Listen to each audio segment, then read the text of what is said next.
का question number second, find the value of K for each of the following quadratic equations so that they have two equal roots.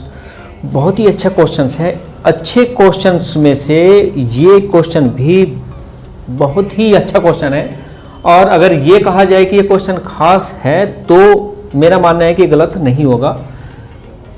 इस तरह का question अक्सर एक number का exams में पूछा जाता है। तो इसका पहला पार्ट लेते हैं। इसने कहा कि इक्वल रूट्स, यही हमें बात पकड़नी है। इसने कहा इक्वल रूट, और हमने 3 कंडीशन पढ़ी थी। अगर इक्वल रूट्स होते हैं तो d इजकल टू क्या माना जाता है, 0 माना जाता है। कभी भी अगर इक्वल रूट होगा तो d इजकल टू 0 लिख लेना है। d मीन्स डिस्क्रिमिनेंट, और d का फॉर्मूला क्या होता है, b square minus 4ac equal to 0। अब यहाँ पर हमें वैल्यू प्लॉट कर लेनी है 0 को इक्वल लेकर के। जो भी आंसर आएगा वो आपका k का वैल्यू आ जाएगी। इस तरह से पहला जो पार्ट है वो लेते हैं हम। फर्स्ट पार्ट इसने कहा है 2x स्क्वायर प्लस kx और प्लस 3 इजकल टू 0। तो यहाँ पे जब हम कंपेयर करते हैं, कंपेयर करने के लिए कंपेयर करने से हमें क्या मिलता है, a की वैल्यू 2 मिल जाती है, b की वैल्यू क्या मिल जाती है k, और c की वैल्यू हो जाती है आपकी 3। एक्स स्क्वायर जो भी मान होता है वो a की वैल्यू होती है, x के पास जो मान होता है वो b की वैल्यू होता है, जिसके पास एक्स वाई जेड नहीं होता वो हमेशा c की वैल्यू होती है। ठीक है, अब यहाँ पे क्या है, गिवन है, गिवन क्या d इजकल टू 0, क्योंकि इक्वल रूट का है।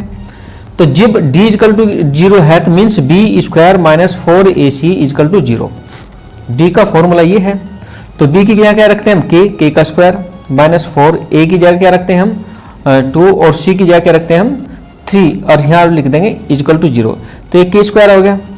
ये k स्क्वायर होने के बाद में यहाँ क्या था, 4 दुनिया डाट दिया 24 इजकल टू 0, और k स्क्वायर इजकल टू 24 इस साइड के में आ जाता है, माइनस में आ जाता है, माइनस का इधर के में आ जाएगा, प्लस में आ जाता है, और k इजकल टू स्क्वायर इधर आता है रूट में। जब स्क्वायर रूट में इधर हट के आता है तो वहां पर प्लस माइनस लिखा जाता है।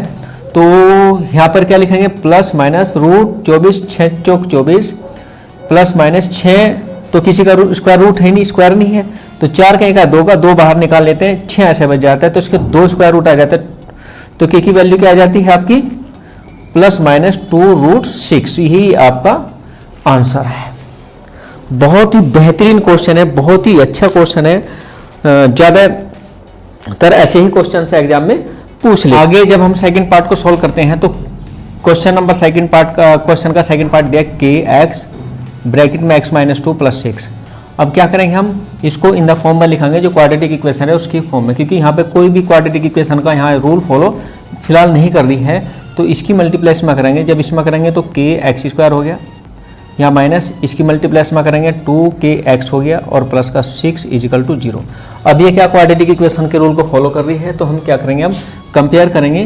तो a की जगह क्या आपका k, b की जगह x स्क्वायर के पास जो मान है a का मान, x के पास जो मान है वो माइनस 2k, c का b का मान, और जिसके पास x नहीं है वो k का मान है c का।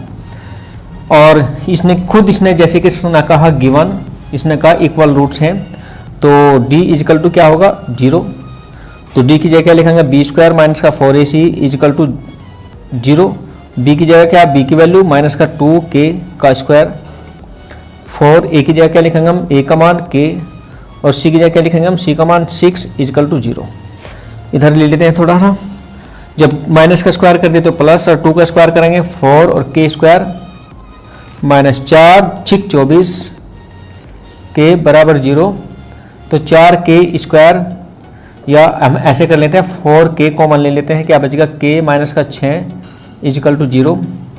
और अब हम लेते हैं इफ 4k इजिकल टू 0, तो k की वैल्यू क्या आ गया आपकी 0, ये भी आ सकते हैं। और यदि हम ऐसा करें k माइनस का 6 इजिकल टू 0, तो k की वैल्यू क्या आ गई प्लस की 6। तो यहाँ पर k की 2 वैल्यू आ सकते हैं, k की वैल्यू 0 भी हो सकती है और 6 भी वैल्यू हो सकती है। तो यहाँ पर k का इस तरह से यहाँ k का मान आ जाता है, k का मान 0 या 6।